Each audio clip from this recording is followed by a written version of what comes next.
2020 में मैंने एक एसेट ख़रीदा, एक पीपी ख़रीदा, ठीक है जी।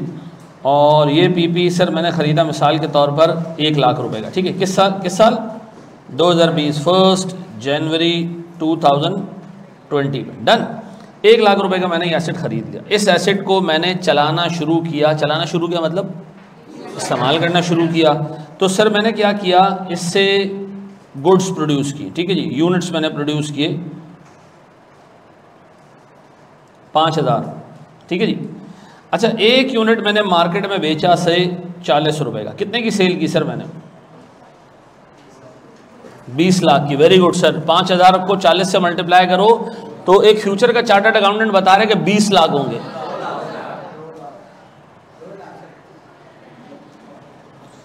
तुम लोग ने जाके कंपनी की जो है ना वो सारे रिश्तेदार एक कर देने, खुदा के वैसे कैलकुलेटर यूज कर लिया करो यार। अच्छा, ये हुई सेल। इस सेल्स में से किस साल की सेल्स है? 2020 की। इसमें से 1,92,000 हमें कैश में रिसीव हो गए, ठीक है जी। 5000 हमें रिसीव नहीं हुआ, ये रिसीवेबल है। मेरा सवाल है कि ये 2020 के पैसे हैं 2021 के पैसे हैं? 2020 के पैसे हैं सर। ये रिसीव कब होगा? ये 2021 में जाके रिसीव होगा। तो जब तुम 2021 में जाके रिसीव होगा, तुम्हें पता है तुम 2020 के एंड पे मौजूद हो, ये पैसा रिसीव कब होना है? 21 में। तो क्या तुम 2020 के एंड पे जब वैल्यू इन यूज निकालोगे तो इस 5000 को डालोगे उसमें? क्यों? मुझे बताओ, ये अमाउंट 5000 की पास्ट परफॉर्मेंस से रिलेटेड है या फ्यूचर परफॉर्मेंस से? पास्ट परफॉर्मेंस से रिलेटेड है। क्यों? इसके लिए एसेट परफॉर्म कर चुका है। अब अगर तुम इस एसेट को उठा के बेच भी दो ना, तब भी ये 5000 रुपए तुम्हें 2021 में रिसीव होंगे, ऐसा। अब बताओ वैल्यू न्यूज की डेफिनेशन क्या थी? Present value of future cash flows, ठीक है जी, to be receive from the use of asset. ये 5000 दो रिसीव फ्यूचर में होंगे, लेकिन क्या इसके लिए एसेट का फ्यूचर में यूज होना जरूरी है? क्या ये एसेट फ्यूचर में यूज होगा तो मिलेंगे? नहीं सर। हम 2020 के एंड पे खड़े हैं, हमें पता है यार आज अगर हम एसेट को बेच भी देना तब भी ये 5000 रुपये में मिलेंगे। तो मैं ये नहीं कह सकता कि इस 5000 के लिए एसेट का फ्यूचर में इस्तेमाल होना ज़रूरी है, ठीक है जी। इसके लिए फ्यूचर में इस्तेमाल होना ज़रूरी। अच्छा, अब मुझे एक बात बताओ सर, तो क्या हम कह सकते हैं ऐसे रिसीवेबल्स कौन से? ऐसे past receivables which will be collected या लिक्विडेटेड इन फ्यूचर, ठीक है जी। हम क्या करेंगे? These will not be considered या taken in the calculation of value in use, ऐसा। तो सर इसका मतलब ये कि आइंदा जब भी मैं वैल्यू इन यूज निकालूंगा और उससे मुझसे ये कहा कि भाई 2021 में कैश रिसीव होगा जो कि ऑलरेडी 2020 में रिसीवेबल के तौर पे बुक हो चुका है, तो मैं कहूँगा यार ये तो पुराना कैश है, इसका ताल्लुक ही नहीं है फ्यूचर के एसेट के इस्तेमाल होने से, तो मैं उसको कंसिडर। अब बताओ मेरी लिस्ट में कितनी चीज़ें होगी? 3 सर। इंटरेस्ट के कैश फ्लोज, टैक्स के कैश फ्लोज और पास्ट रिसीवेबल्स, ऐसा। पास्ट रिसीवेबल्स ये मैं अपने वैल्यू न्यूज़ की कैलकुलेशन में नहीं लूँगा, ऐसा। छापो छापो छापो छापो, बोर्ड पर देखो, बोर्ड पर देखो, बोर्ड पर देखो, सारी चीज़ें छोड़ो। अच्छा, एक बात बताओ, ये 2 लाख की सेल्स कैसे हुई होगी? मशीन से। क्या किया होगा हमने? प्रोडक्शन की होगी। तो प्रोडक्शन हमने मशीन में फूंके मार के की है? नहीं सर, हमने कुछ ख़रीदा भी होगा। तो हमने सर कुछ मटेरियल परचेज़ किया होगा, ऐसा। कुछ हमने लेबर परचेज़ किया होगा, ऐसा। तो हमने मटेरियल और लेबर के लिए से 1.5 लाख रुपए का ख़र्चा किया। इस 1.5 लाख रुपए में से हमने सर 146,000 पे कर दिए और 4,000 रुपये अभी भी पेएबल हैं। मुझे बताएं, ये जो 4,000 रुपये पेएबल हैं ये कब पे होंगे? ये पे होंगे जाके 2021 में। ये 2021 में पे होंगे, टू बी पेड इन 2021। क्या ये ऐसा पेएबल है जो पास्ट से पर्टेन करता है? ये ऐसा आउटफ्लो जो पास्ट से पर्टेन करता है या फ्यूचर से पर्टेन करता है? सर पास से पर्टेन करता है, पे फ्यूचर में होगा, मैं इसको वैल्यू न्यूज़ की कैलकुलेशन में नहीं लूँगा। तो बताओ हमारी लिस्ट में 4 चीज़ें होंगी, कौन सी? इंटरेस्ट, टैक्स, पास रिसीवेबल्स, पास पेबल्स, कहानी ख़त्म। ऐसा ना पास रिसीवेबल्स लेने ना पास पेबल्स लेने, पक्का जी? सुनना मेरे प्यारे बच्चों, हमने 4 चीज़ें देख ली, 5वीं चीज़ सुनो। सर मैं वैल्यू न्यूज़ निकाल रहा हूँ एक एसेट की, ठीक है जी। अच्छा मैंने क्या किया, फ्यूचर कैश फ्लोज निकाले ईयर 1, ईयर 2, ईयर 3 और ईयर 4। मैंने कहा जी इस एसेट से सेल्स होगी 500, 600, 400 और 250 रुपये, ये सेल्स होगी इस एसेट से, ठीक है। सर हमारी कॉस्ट लगेगी 200, 250, 150 और 100, ठीक है जी। सर हमारे जो नेट इनफ्लोज होंगे वो होंगे 300, फिर 350 और 250 and then we have 100 rupees. ऐसा ये हमारे जो नेट इनफ्लोज होंगे, ठीक है। अच्छा 150 है, सॉरी, ये हमारे होंगे नेट इनफ्लोज। अच्छा इससे जब हमने चेक किया तो हमारा एसेट इम्पेयर्ड निकल रहा था। हमने कहा यार इस तरह तो एसेट इम्पेयर हो जाएगा, चलो कोई कारीगरी करते हैं। हमने कहा यार हमारा इरादा है कि हम एक ओवरहॉलिंग करेंगे इंशाअल्लाह ताला ईयर 2 के एंड पे। इसमें हमारा खर्चा आएगा 2000 का, कितने का? 2000 रुपए का। कब करेंगे हम ये? आज नहीं, आज से 2 साल बाद। बोलने में क्या जा रहा है? हमने कहा ठीक है 2 साल बाद हम क्या करेंगे, 2000 रुपए की ओवरहॉलिंग कॉस्ट इनकर करेंगे। इससे होगा क्या, इससे आएंगे इनफ्लोज। इससे एक तो एसेट की लाइफ बढ़ जाएगी, एसेट की लाइफ हो जाएगी जी 5, 6 और करते करते जी 60 साल, ठीक है जी। और इंशाल्लाह इससे इनफ्लोज आएंगे सर 10,000 रुपये ईयर 3 में, सर 12,000 रुपये ईयर 4 में, और करते करते हर साल 15-20 हज़ार रुपये आते रहेंगे। तो 2000 का खर्चा करके इंशाल्लाह हम ये सब कमाने वाले हैं। अब निकालो वैल्यू न्यूज़ हैं। तो उसने कहा जी कि ये जो है ना वो उससे तो एसेट इम्पेयर्ड नज़र नहीं आ रहा। हमने कहा आप जो भी एसेट इम्पेयर्ड हो ना ले आना हमारे पास, हम उसके साथ यही काम करेंगे। हम कहेंगे जी हम इंशाल्लाह फ्यूचर में ये काम करने वाले हैं, उससे बिलियंस ऑफ रुपीज़ का कैश आने वाला है, ठीक है जी। आप कहेंगे आपका प्लांट इम्पेयर्ड है, हम कहेंगे जी प्लांट में आप जो है वो एक टेक्नोलॉजी लेकर आ रहे हैं जिससे जी 1 रुपये में जो है वो 2 किलो सीमेंट बनेगा, ठीक है जी। आज तो माशाल्लाह कोई 2000 रुपये किलो बन रहा है ना, तो हम 1 रुपये में 2 किलो बनाएंगे। फ्यूचर में टेक्नोलॉजी आने वाली है, ठीक है जी। ऐसी टेक्नोलॉजी होगी जो ज़मीन के जिस पार्ट में सीमेंट है खुद ही खींच के ले आएगी। अब मुझे एक बात बताओ सर, इस तरह तो दुनिया का कोई भी एसेट इम्पेयर्ड नहीं होगा। हर बंदा आके कह देगा कि जी मैं तो फ्यूचर में ये करने वाला हूँ तो उससे ये हो जाएगा, और वैल्यू न्यूज़ क्या हो जाया करेगी। तो स्टैंडर्ड ने कहा कि जनाब ये फालतू बकवास हम नहीं मानते। आप जब एसेट की इम्पेयरमेंट टेस्टिंग कर रहे हो ना, एसेट जिस स्टेट में मौजूद है, अज्यूम करो इस पर कोई ओवरहॉलिंग नहीं होगी फ्यूचर में, ये ऐसे ही रहेगा। ये क्या रहेगा?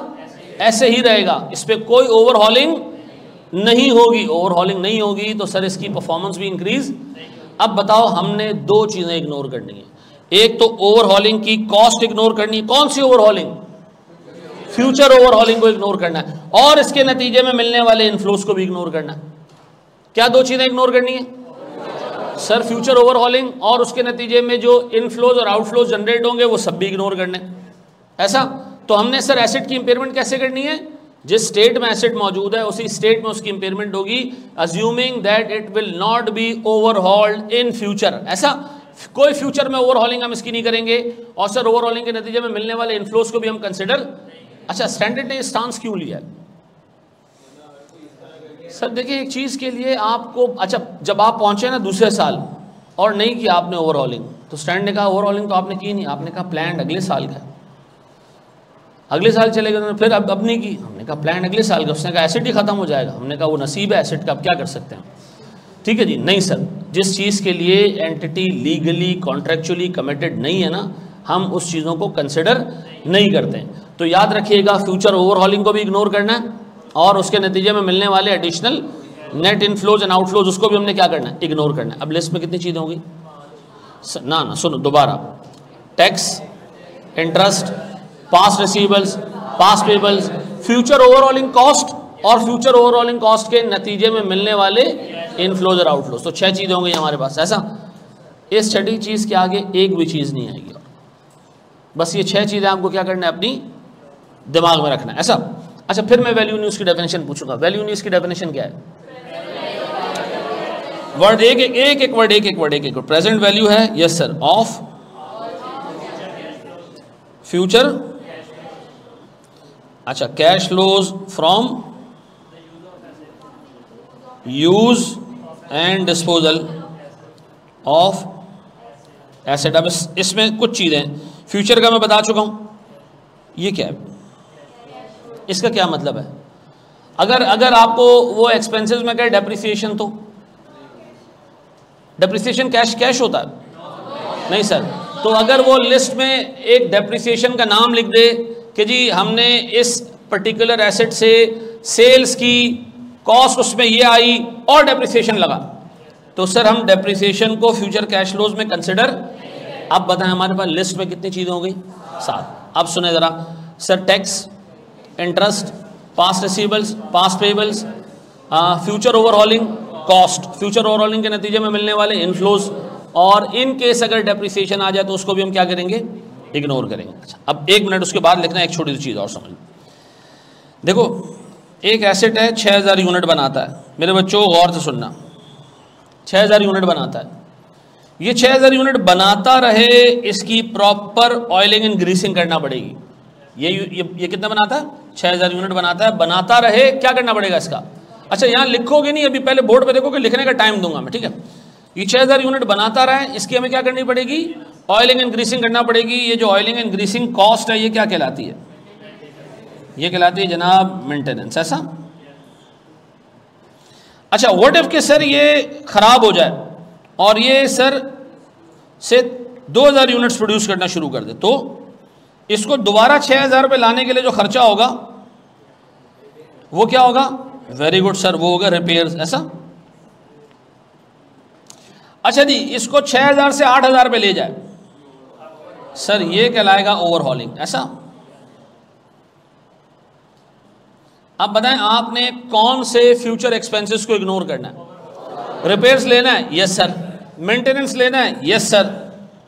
लेकिन फ्यूचर ओवरहॉलिंग, इससे क्या होगा? ओवरहॉलिंग से क्या होगा? सर नंबर ऑफ यूनिट्स बढ़ गया, उसकी सेल्स भी आ रही होगी, फिर कॉस्ट भी आ रही होगी, ये सारी चीज़ें हमने नहीं लेनी, लेकिन रिपेयर एंड मेंटेनेंस हमने लेना है, ऐसा है।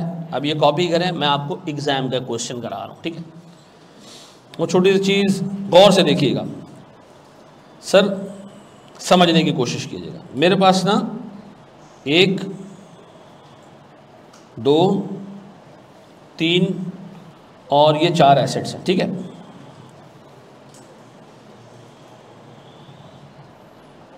गौर से देखना मेरे बच्चों, आखिरी चीज़ हम कवर करने जा रहे हैं इस पूरे स्टैंडर्ड की। ये 4 एसेट्स हैं, इसमें से एक डब्बा आपको लाल नज़र आ रहा होगा, ठीक है? एक डब्बा आपको लाल नज़र आ रहा होगा। सर ये 4 एसेट्स हैं, इसको मैं बेचना चाह रहा हूँ। इसको क्या करना चाह रहा हूँ?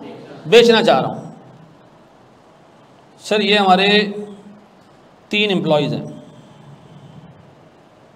जो इस एसेट को चलाते थे। इसका नाम है वीणु, गोपाल और अय्यर, ठीक है? ये 3 लोग इस एसेट को चलाते थे, ठीक है? हमने कहा भाई इस एसेट को हम निकाल रहे हैं, तो ये वीणु इसमें सबसे हरामखोर था। हमने कहा ये 10,000 रुपये लो और भागो, आइंदा के बाद यहाँ नज़र नहीं आना। फारिग कर दिया हमने इस एम्प्लॉय को। ये जो आपने फारिग किया ना, इस कॉस्ट को कहते हैं रिडंडेंसी कॉस्ट। क्या कहते हैं? 10,000 रुपये दे के फारिग कर दिया। अब वीणु की हालत देख के गोपाल की हालत ख़राब हो रही है। हमने गोपाल को कहा भाई आपको कराची में नहीं, हम आपको अपनी लाहौर की ब्रांच में भेज रहे हैं, आपको निकाल नहीं रहे हैं, आपको लाहौर में हम रीलोकेट कर रहे हैं। क्या कर रहे हैं? उसने कहा सही है सर, मैं अपना बोरिया बिस्तरा उठा के चला जाऊं लाहौर। हमने कहा बोरिया बिस्तरा उठाओ, ये टिकट के पैसे लो, ये रास्ते के खाने पीने के पैसे, वहाँ पहुँच जाओ। इसको हमने दे दिए जी से 7,000 रुपये। ये कौन सी कॉस्ट है? Relocation of a redundant employee, ठीक है, या ट्रांसफर्ड एम्प्लॉय। अय्यर को हमने कहा, अय्यर बेचारा शरीफ आदमी था और मेहनती भी था। हमने कहा अय्यर हम आपको ना ऐसा ट्रेन कर रहे हैं कि आप इस मशीन पे काम करना शुरू कर दोगे। आप, हम आपको रीट्रेन कर रहे हैं। क्या कर रहे हैं? रीट्रेन कर रहे हैं। और तो सुनना मेरे बच्चों,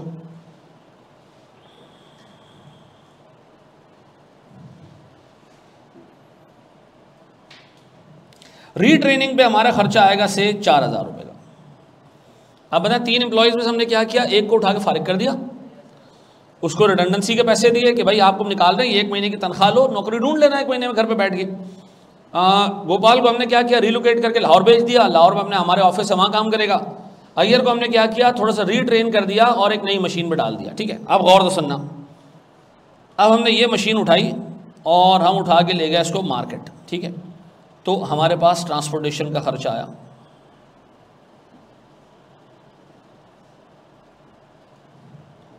ट्रांसपोर्टेशन का खर्चा आया से 5,000 और हम पहुंच गए जी मार्केट। मार्केट जब हम पहुंचे ना तो हमें मिला एक बंदा, इसका नाम था मिस्टर ब्रोकर। ठीक है जी, और एक हमारा अपना एम्प्लॉई है। ठीक है जी, ये हमारा अपना एम्प्लॉई, उसको हम नाम देते हैं OE, ओन एम्प्लॉई। ठीक है जी, ये हमारे साथ गया था मार्केट में इस एसेट को बेचने के लिए। ब्रोकर ने कहा मैं आपको ये एसेट बिकवा के दे देता हूँ 2 मिलियन रुपए में, लेकिन आपने मुझे 5,000 का कमीशन देना है। कितने का? मैंने कहा डन।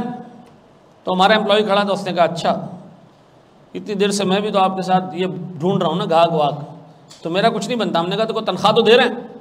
उसने कहा नहीं, कुछ एक्स्ट्रा दे देना मुझे, इतनी मेहनत कर रहा हूँ, यहाँ धूप में निकला हूँ आपके साथ। मैंने कहा चलो मनूस 2,000 तेरे भी, ये तनख्वाह से अलावा।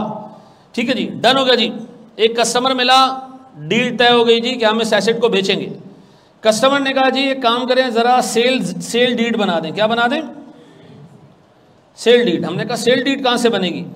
उसने कहा सर सेल डीड बनाने पे तो खर्चे बहुत आएंगे। मैंने कहा कौन सा खर्चे आएंगे जी सेल डीड बनाने पे? उसने कहा सबसे पहले सेल डीड बनाने का खर्चा होगा। ठीक है जी, जिसको हम डॉक्यूमेंटेशन चार्जेस कहते हैं।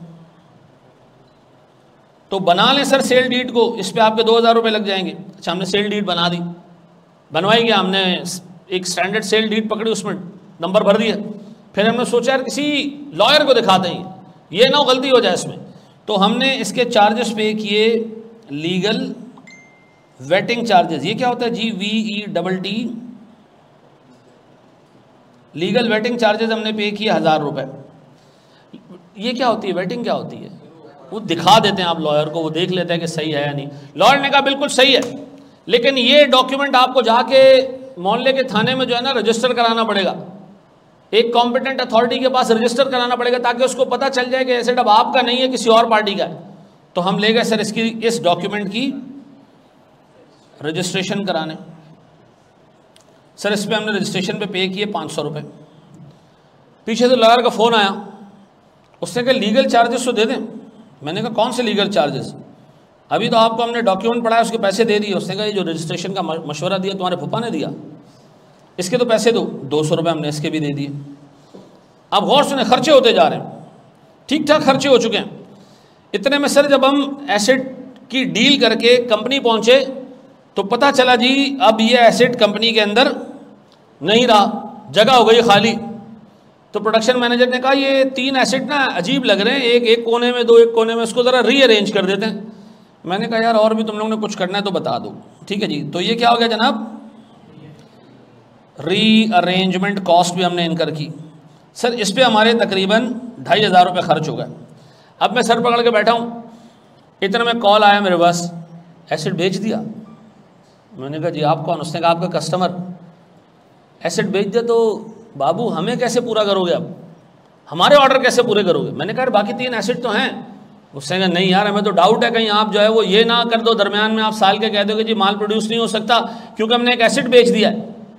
मैंने कहा नहीं मेरी जिम्मेदारी है। इतने में एक और कस्टमर का फ़ोन आ गया, उसने ना एसेट बेच दिया आपने। हमने कहा यार ये तो पूरा मोहल्ला आगे सर पे खड़ा हो जाएगा कि एसेट बेच दिया तो प्रोडक्शन कैसे करोगे। चलो यार एक काम करते हैं, एक मार्केटिंग पूरी कैंपेन चलाते हैं जिसको हम कहते हैं इमेज रिस्टोरेशन कॉस्ट। अपनी इमेज रिस्टोर करो कि हमने एसेट बेचा है भाई, हमने कंपनी नहीं बेची, ये एसेट ख़राब था इसलिए बेच दिया हमने। तो एक काम करते हैं, मार्केटिंग करते हैं, फेसबुक पे ऐड लगाते हैं कि हम एक मशीन के बगैर भी ज़्यादा एफिशिएंट हो गए, अब हम और ज़्यादा बेहतर काम करेंगे। तो हमने इस पर क्या किया, 3,000 रुपये की एडवर्टीजमेंट कर दी। अब आप चेक करें कि आपने खर्चों पे खर्चे किए, ठीक ठाक खर्चे किए आपने। अब मैं आपसे जानना चाहता हूँ क्या ये सारा कॉस्ट टू सेल है? कॉस्ट टू सेल की डेफिनेशन क्या है? वो खर्चा जो सेल के लिए ज़रूरी हो, क्या हो, जिसके बगैर सेल ही ना हो सकती हो। तो आप ढूंढते हैं इसके अंदर से ऐसे कितने कॉस्ट है और ना उसको मार्क भी करते जाते हैं। पहला खर्चा रिडंडेंसी कॉस्ट, इसको मैं नंबर दे रहा हूं नंबर 1। क्या ये रिडंडेंसी कॉस्ट, क्या ये कंपलसरी है? इसके बगैर एसेट ही नहीं बिकेगा। नहीं सर, आप लात मार के उसको बाहर फेंक के निकाल दें, आप उसको रिलोकेट कर दें, डजंट मैटर भाई, ये ज़रूरी खर्चा सेल के लिए नहीं है। दूसरा, रिलोकेट करने का खर्चा, नहीं भाई इसका सेल से क्या ताल्लुक है, तो आपने इंसानी हमदर्दी में उसको कराची से कहाँ भेज दिया, लाहौर भेज दिया, ये भी ज़रूरी नहीं है, तो रिलोकेशन कॉस्ट भी कंसिडर नहीं होगी। फिर सर जो एम्प्लॉय फारिग हुए उनको रीट्रेन करना, क्या ये ज़रूरी खर्चा है? नहीं सर, रीट्रेन ना करें, फारिग कर दें उनको, ये कोई एसेट के बेचने के लिए ज़रूरी खर्चा थोड़ी है। फिर सर एसेट को हमने मार्केट भेजा सर, ट्रांसपोर्टेशन कॉस्ट, हाँ सर ये ज़रूरी कॉस्ट है, ये ज़रूरी कॉस्ट है, इसको हम दे रहे हैं जनाब एक अलग कलर, इसको हम करें ग्रीन, ये है ज़रूरी कॉस्ट, ठीक है जी, कि बगैर ट्रांसपोर्टेशन के एसेट मार्केट तक नहीं जाएगा ना। फिर सर ब्रोकर को ढूंढा हमने, ब्रोकर ने कहा मैं आपको एसेट बेच के दे दूंगा। सर ये दोनों ब्रोकरेज ज़रूरी खर्चे हैं, चाहे आप इंटरनल बंदे को दें चाहे बाहर के बंदे को दें, लेकिन इंटरनल बंदा जो है उसको इंक्रीमेंटल होना चाहिए, सैलरी से ओवर एंड अबव, इसी काम के चार्ज हुई। आप बताओ ब्रोकरेज ज़रूरी है भाई। फिर सर डॉक्यूमेंटेशन, सर ये सारे लीगल और डॉक्यूमेंटेशन चार्जेस मैं इसको नंबर दे रहा हूँ 7, ये सारे के सारे ज़रूरी खर्चे हैं, अदरवाइज़ इसके बगैर सेल को लीगल स्टेटस ही नहीं मिलेगा। ये बात समझ आ रही है? ये ज़रूरी खर्चे, ये भी खर्चा ज़रूरी है, लीगल वेटिंग भी ज़रूरी है, रजिस्ट्रेशन भी ज़रूरी है, लीगल चार्जेस भी ज़रूरी है। अब जब हम दोबारा कंपनी पहुँचे तो उन्होंने कहा जी जगह खाली हो गई है, इधर उधर करनी है मशीनें। हमने कहा ये करो, ये खर्चा ज़रूरी नहीं है। तो सर ये जो रीऑर्गेनाइजेशन का कॉस्ट है, ये हमारे पास 8वीं कॉस्ट हो गई, ये ज़रूरी नहीं है। फिर सर हमारे पास इमेज रेस्टोरेशन कॉस्ट, मोहल्ले में गालियाँ दे रहे हैं लोग कि इन्होंने तो अपनी भैंस बेच दी, दूध कहाँ से पियेंगे। तो सर कोई मसला नहीं है, हमने आवाम को बताना है ये ज़रूरी खर्चा एसेट को बेचने के लिए नहीं है। ये बात समझ आती है? अब बताओ, मैंने आपके सामने पूरी एक केस बना के 9 चीज़ें रखी हैं, एग्जामिनर का अब्बा भी इससे बाहर नहीं जाएगा, ठीक है। ये सारे पॉसिबल खर्चे हैं जो सेल के दौरान जनरेट हो सकते हैं। और बताओ इसके अंदर से आपने कौन से खर्चे लेने कॉस्ट टू सेल में, क्या क्या कॉस्ट टू सेल में? सर ट्रांसपोर्टेशन कॉस्ट है, ब्रोकरेज एक्सपेंस है और लीगल एंड डॉक्यूमेंटेशन चार्जेस है, बस और कुछ नहीं है। ऐसा अब एग्जामिनर आपको हिलाए झुलाए उंगली करे कि रीट्रेन किया हमने, उसके बगैर वो मर जाता, उसको रीलोकेट किया है, उसके बगैर वो जिंदा नहीं रहता, एक एम्प्लॉय को फारिग कर दिया है और हमें पहले से एग्रीमेंट किया था कि इसको फारिग करेंगे जब भी मशीन बेचेंगे, डजंट मैटर, ये सारी चीज़ें हम कंसिडर नहीं करेंगे। या ये बात समझ आती है? अब इसको कॉपी करो। सर किस तरह कॉपी करोगे? पहले इस तरह खोल दूँ उसको। जी बेटा, कौन सी कॉस्ट? हाँ एक्स्ट्रा कॉस्ट, बस बिल्कुल बिल्कुल, जो इंक्रीमेंटल कॉस्ट आप पे करो। 9th रेलेवेंट है या नहीं?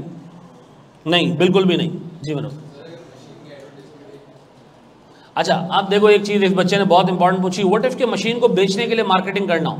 नहीं, बिल्कुल भी ज़रूरी नहीं है। हाँ लेकिन सर अगर हमारे लॉ ने ये लिखा हो कि आप मशीन बेचने से पहले एक ऐड देंगे अखबार में, ठीक है जी, और उसकी वजह ये है कि पब्लिक कंपनी है तो हम चाहते हैं कि जी जब ऐड आप अखबार में देंगे तो जेन्युइन वैल्यू पता चलेगी, लोग अप्लाई करेंगे जी कि हमने ये एसेट खरीदना है, ठीक है जी, क्योंकि पब्लिक कंपनी में पैसा किसका लगा होता है? पब्लिक का। तो गवर्नमेंट ऐसी रिस्ट्रिक्शन डाल सकती है, अगर ऐसी कोई रिस्ट्रिक्शन है तो फिर आप उसको कॉस्ट टू सेल में लोगे, अदरवाइज नहीं लोगे, ठीक है जी। क्या चीज़ भाई? इसके बगैर एसेट नहीं बिक सकता क्या? बेचो इसके बगैर, ठीक है जी। ऐसे अगर किसी मार्केट में बगैर ब्रोकरेज के एसेट बिकता है ना तो हम ब्रोकरेज नहीं लेंगे, ख़त्म। ये स्टैंडर्ड ने कोई लिस्ट बना के नहीं दिए कि ये लेने और ये नहीं लेने, उन्होंने कहा जो ज़रूरी है वो लेने, जो नहीं ज़रूरी। लेकिन बहुत सारी मार्केट्स में बगैर ब्रोकरेज के एसेट नहीं बिकता, क्योंकि आपको सही वैल्यू ही पता नहीं चलती जब तक आपके साथ ब्रोकर नहीं। अच्छा कुछ मार्केट्स में बाय लॉ ये रिस्ट्रिक्शन है कि आपने बगैर ब्रोकर के ट्रांजैक्शन नहीं करनी, जैसे स्टॉक मार्केट है। आप जाएं, आप कहें यार मैं अपने दोस्त से शेयर्स खरीद रहा हूँ, दोस्त को भी ब्रोकर के पास जाना है, आपको भी जाना है। मकान लेने जाते हो बगैर ब्रोकर के, हार्डली कोई मकान मैंने बिकते हुए देखा। उसकी वजह यह है कि ब्रोकर आपको डॉक्यूमेंट्स भी बना के दे रहा होता है, पूरा बता रहा होता है कि ये लीगल है या नहीं है, तो लोग रिस्क नहीं लेता ऐसे केस में, ठीक है ना। सर इन शॉर्ट हम transportation commission and legal charges लेंगे, बाकी सब इग्नोर करेंगे। यही मैं नहीं चाहता कि आप अपने जहन में इस तरह डालो। हाँ, आपने स्टेटमेंट बिल्कुल सही लिखा है, लेकिन एग्जाम में मे भी वो एक ऐसी लाइन लिख दे कि यार ये खर्चा अशद ज़रूरी है, बाय लॉ है, ठीक है जी, तो फिर आपने उसको भी क्या करना है सर, इसको आपने डालना होगा। मिसाल के तौर पर कहे जी image restoration cost by law compulsory है, आप एसिड बेच के ये काम नहीं करेंगे आप पे पेनल्टी लगेगी, ये लाजमी खर्चा है, एसिड बेचने के लिए आपको ज़रूरी करना है, तो फिर हम लेंगे सर इसको, ठीक है जी। आम तौर पे ऐसा नहीं होता, ठीक है जी। अभी बता रहा हूँ, 2 चीज़ें बाकी है, रुक जाओ जनाब जी। मेरा बच्चा, पहले इस बच्चे का फिर आपका सवाल जी।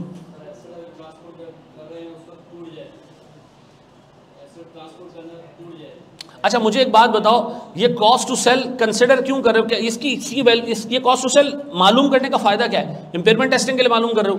क्या वाकई हम एसेट को लेके जा रहे हैं बेचने के लिए? नहीं सर, हम थोड़ी लेके जा रहे हैं, हम तो अंदाज़ा लगा रहे हैं। अभी अंदाज़ा लगाने में हम ये कर लेंगे यार ये भैंस जब मैं गाड़ी में चढ़ाऊंगा तो इसकी पाँव टूटेगा, नहीं, प्लानिंग में तो हम इस तरह की चीज़ें नहीं सोच सकते ना, ठीक है जी। जी मेरे बच्चे,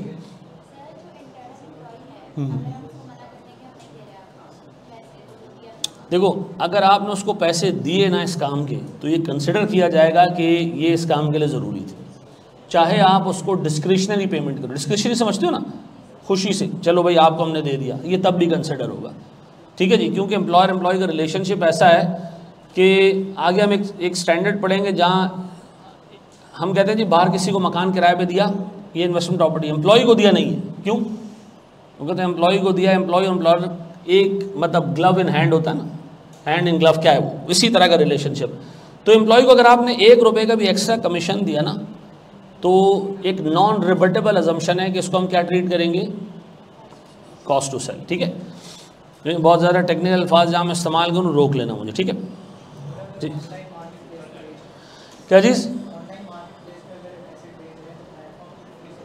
देखो अब ये ऐसे मसले हैं जो प्रैक्टिस से निकल रहे हैं, ठीक है, ऐसे मसले हैं जो प्रैक्टिस से निकल। मिसाल के तौर पे बच्चा कह रहा है कि जी ऑनलाइन मार्केट पे एसेट बेचना है तो उसके लिए ऐड देना तो ज़रूरी है, उसके बगैर तो दे ही नहीं सकते। अगर इस तरह का मामला है कि वो बिकता ही ऑनलाइन है तो फिर उसके लिए ज़रूरी होगी, कॉस्ट लेना पड़ेगा फिर, ठीक है जी। गिवन केस पे डिपेंड करता है, हम उसको देख के असेस करें, लेकिन एग्जाम का जो केस होगा ना वो इन्हीं चीज़ों के आसपास घूमेगा। क्यों? ये सारी चीज़ें ऐसी हैं जो स्टैंडर्ड के अंदर डिस्कस हुई है। वो चीज़ मतलब एग्जामिनर कभी कभार FR1 लेवल पर तो खैर इस तरह बिल्कुल भी नहीं जाता, लेकिन जब फाइनल वगैरह का पेपर होता है उसमें एक दफ़ा उसने कहा जी जो ब्रोकर बिड प्राइस दे रहा है उसने कहा कि ट्रांसपोर्टेशन मैं बेयर करूँगा, तो इसका मतलब है आपको ट्रांसपोर्टेशन कॉस्ट लेने की ज़रूरत है ही नहीं, वो फेयर वैल्यू में ऑलरेडी नेट हुई हुई है, ठीक है जी। तो इस तरह की चीज़ें वो देता है फाइनल में, आप लोग के लेवल पर तो सब्जेक्टिविटी नहीं होगी। जी मेरा बच्चा,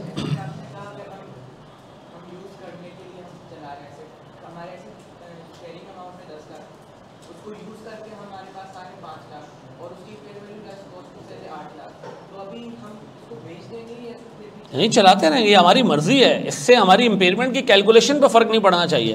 देखो इम्पेयरमेंट की कैलकुलेशन ये कहती है कि एक प्रूडेंट बंदा क्या करेगा इस सिनेरियो, आप क्या करोगे उसने ये नहीं कहा। अदरवाइज तो हर कंपनी क्या करे, अपने हिसाब से इम्पेयरमेंट बुक करे। उन्होंने कहा यार एक पॉलिसी यूज़ होगी, भले कंपनी कहती है यार मैं बेचना नहीं चाह रही, मैं इसको यूज़ करूँगी, तब भी वो fair value less cost to sell को ही रिकवरेबल अमाउंट ट्रीट करेगी क्योंकि वो ज़्यादा है, ठीक है जी।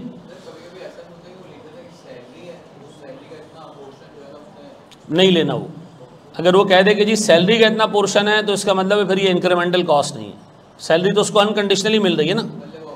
अब मिसाल के तौर पर ARTT ने मुझे जी 5 लाख रुपए महीने पे रखा हुआ है, कभी मुझसे वो अकाउंटिंग पढ़वाते हैं, कभी कॉस्टिंग पढ़वाते हैं, कभी टाइम फारिग होता है तो मुझसे वो गेम के जो है वो डब्बू के वो डंडे सीधे कराते हैं, ठीक है। तो इंक्रीमेंटल कॉस्ट तो कुछ नहीं है ना, ऐसा है नहीं है। आगे बढ़ो जी। CMA के लिए ICAP की बुक और आपका प्रैक्टिस मैनुअल बहुत है, बिल्कुल। अगर पेनल्टी रिस्टोरेशन चार्जेस से कम हो, या देखो ये एक ऐसी चीज़ें जो इंतहाई सब्जेक्टिव चीज़ें। आगे बढ़ो ज़रा दोस्त, ये ख़त्म। अब आओ मुझे एक सवाल आपने सॉल्व करके देना है, तैयार हो? ये कॉपी कर लिया, ये कर रहे हो? थोड़ा ऐसे बड़ा कर दूँ?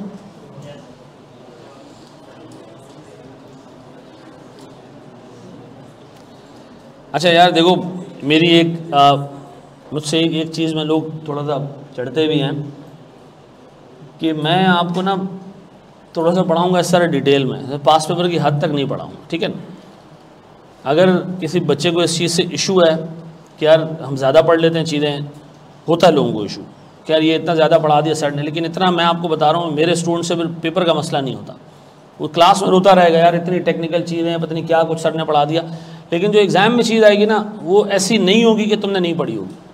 मैं अपने आप को ना पुराने पेपर्स तक लिमिट नहीं करूँ। अगर किसी को ऐसा मसला है तो वो जबर नहीं करे ख़ुद के ऊपर, वो किसी दूसरे से पढ़ ले, ठीक है ना। क्योंकि मेरे लिए फिर बाद में अजाब ये बनता है कि बच्चे उस पर ग्रुप पे पूछ रहे होते हैं ये कोर्स में है या नहीं है, ये पढ़ना है नहीं पढ़ना। और भाई जब क्लास में पढ़ा है मनूसों तो पढ़ना है ना, सिर्फ किताब में नहीं मिल रखा है। तो भाई आपको नहीं पता 10 चीज़ों का, मुझे पता है कि यार 2 चीज़ों को कनेक्ट करने के लिए तीसरी चीज़ पढ़ानी पड़ेगी। तो किसी को अगर इस तरह का मसला है तो वो बजाय एंड में जो है वो उदास हो नाराज़ हो, इससे बेहतर है वो किसी दूसरी जगह से पढ़ ले, कोई मसला नहीं है। जी मेरे बच्चे,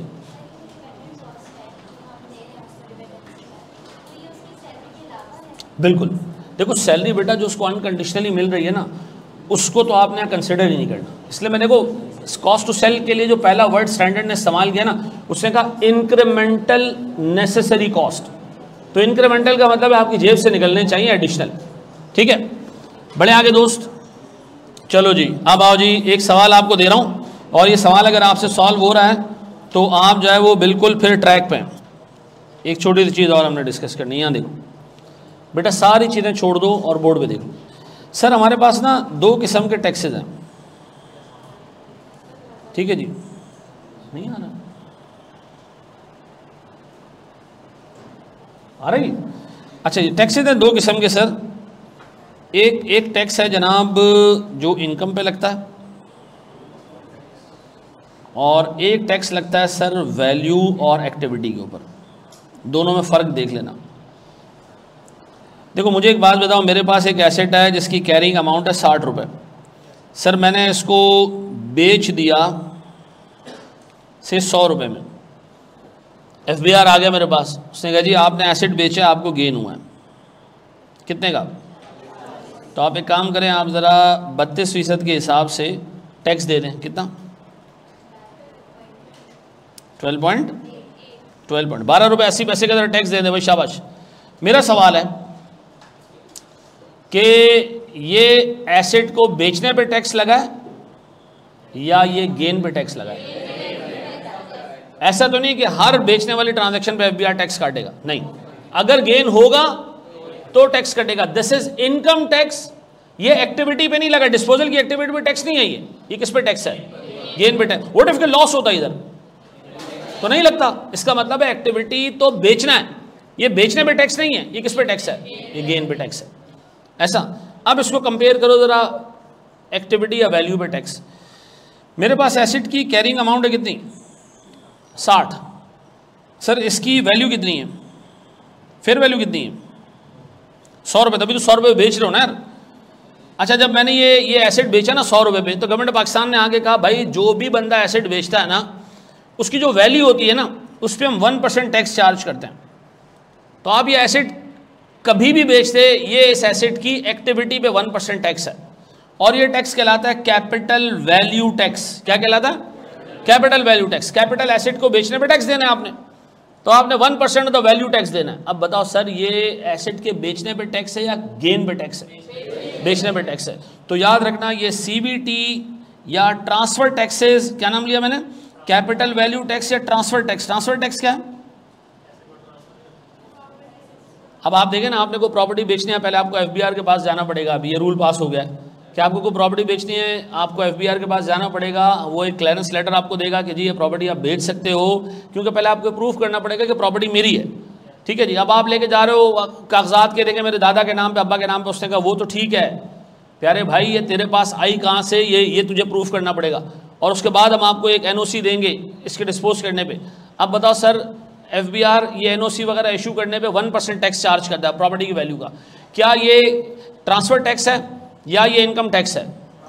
ट्रांसफर टैक्स है। अनकंडीशनली सब पे चार्ज हो रहा है, चाहे गेन पे बेचो चाहे। अब बताओ इनकम टैक्स लोगे? नहीं। कैपिटल वैल्यू टैक्स लोगे? Yes sir. ट्रांसफर टैक्सेस लोगे? Yes sir. यानी इनकम टैक्स के अलावा अगर कोई टैक्स ऐसा है जो वैल्यू पे लग रहा है और एक्टिविटी पे लग रहा है वो लोगे। अच्छा जी, व्हाट इफ के सर एक एसेट आपने बेचा और उसने कहा जी मार्केट से बाहर निकालने पे आपको गवर्नमेंट ऑफ पाकिस्तान को 500 रुपये का जो है वो गेट पास के नाम पे टैक्स पे करना पड़ेगा। बहुत सारी मार्केट्स में होता है ऐसा। तो आप सर उस पर 500 रुपये दे रहे हो, ये इनकम टैक्स है या ये वैल्यू पे टैक्स है? एक्टिविटी पे टैक्स है, वैल्यू पे टैक्स है। तो सर ये हमने लेना है, इनकम टैक्स नहीं लेना। ये बात समझ आती है? अच्छा जी, ये भी कॉपी कर लो, लगे हाथों। बस आखिरी चीज़, थोड़ा सा और बेटा बर्दाश्त करना है इसको। मुझे एक बात बताएं, ये है एक ब्रोकर और ये है एक मेमन सेठ। मेमन सेठ छोड़ो, मैं अपने बड़े भाई की बात करता हूँ, ठीक? अल्लाह माफ़ करे, मैंने नाम लिया अपने बड़े भाई की बात, उसका फ़ोन आ रहा है, ठीक है जी।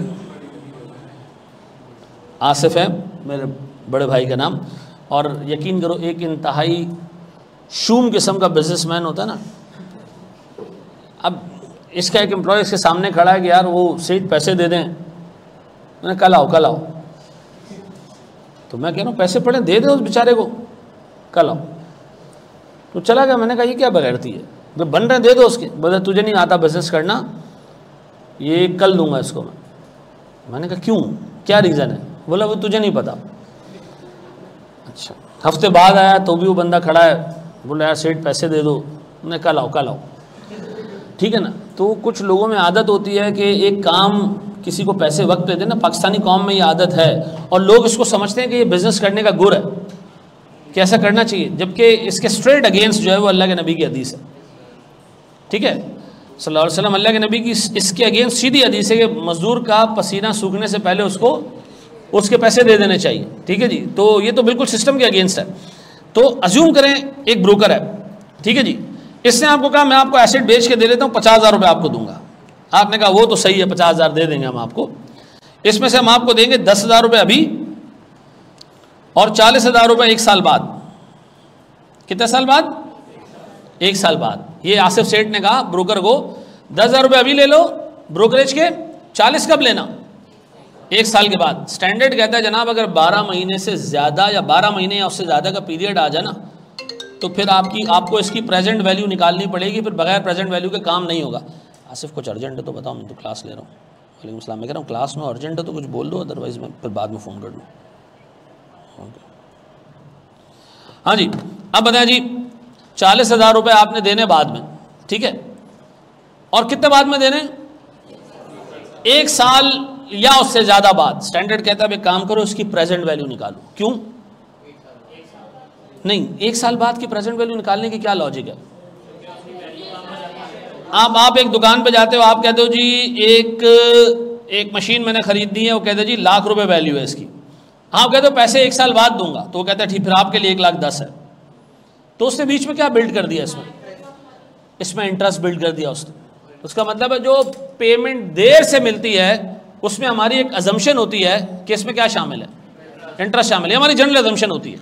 तो any payment that is beyond 12 months, ठीक है जी, 12 मंथ्स और beyond 12 months will be considered कि इसके अंदर क्या शामिल है। और सर इंटरेस्ट हटाएं कैसे इसमें से? हम प्रेजेंट वैल्यू ले लें सर उसकी। तो अब आइंदा के बाद कोई भी कॉस्ट टू सेल अगर जा रही है 12 महीने या उससे आगे, हम उसकी क्या ले लिया करेंगे? अब बताएं जी, मेरे पास रिडंडेंसी कॉस्ट पार्ट है? नहीं सर। Relocation cost? नहीं sir. Retraining cost? Transportation cost? Yes sir. Rearrangement cost? नहीं sir. Sir legal charges, legal vetting charges, documentation charges, notation charges यानी रजिस्टर करवाने के चार्जेस? यस सर हैं। फिर सर हमारे पास इमेज रेस्टोरेशन कॉस्ट? नहीं सर। सर हमारे पास income tax? No sir. Sir हमारे पास कैपिटल वैल्यू टैक्स?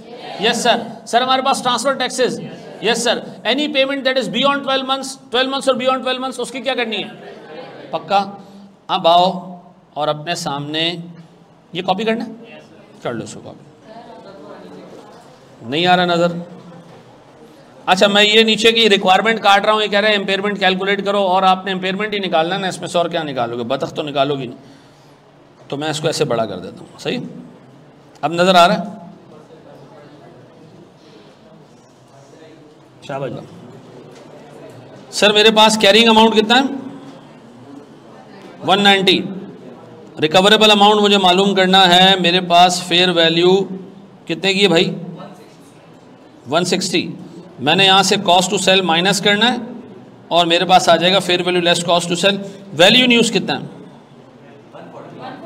अच्छा, इसका मतलब है मैं एम्पेयरमेंट कैलकुलेट नहीं कर सकता जब तक कि मुझे कॉस्ट टू सेल ना मिल जाए। अच्छा जी, अब बताएं कॉस्ट टू सेल में मेरे पास क्या क्या है। सर डॉक्यूमेंटेशन चार्जेस ये लेना है?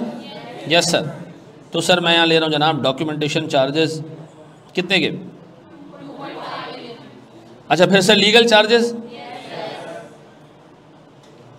1.5। फिर sir registration sales of equipment कितना जी?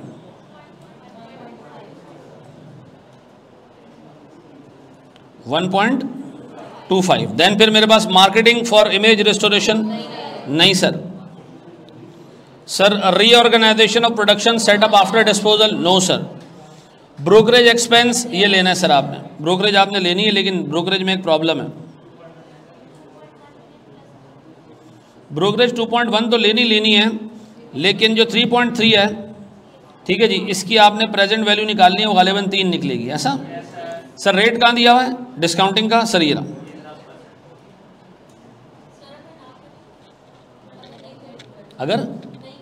अगर नहीं करोगे तो गलती काउंट होगी, ठीक है। 12 महीने से कम हो तो फिर आपका ऑप्शन कहाँ लिखा है? इन 12 मंथ्स टाइम का मतलब है 12 महीने में देना है, तो ये 12 महीने के एंड पे ही कंसिडर होगा ना। क्या करें हम इसमें, क्या क्या लिखें? 12, वो कह रहे जी इन 12 मंथ्स टाइम। इसका सलीस उर्दू में मतलब ये होता है कि 12 महीने में देना, 12 महीने के अंदर नहीं देना आपने, मतलब इफेक्टिवली उसने आपको टाइम दिया कि 12 महीनों में दे दो। तो हम क्या अज्यूम करेंगे, एक प्रूडेंट आदमी कब देगा इसको? बाद देगा, खत्म जी।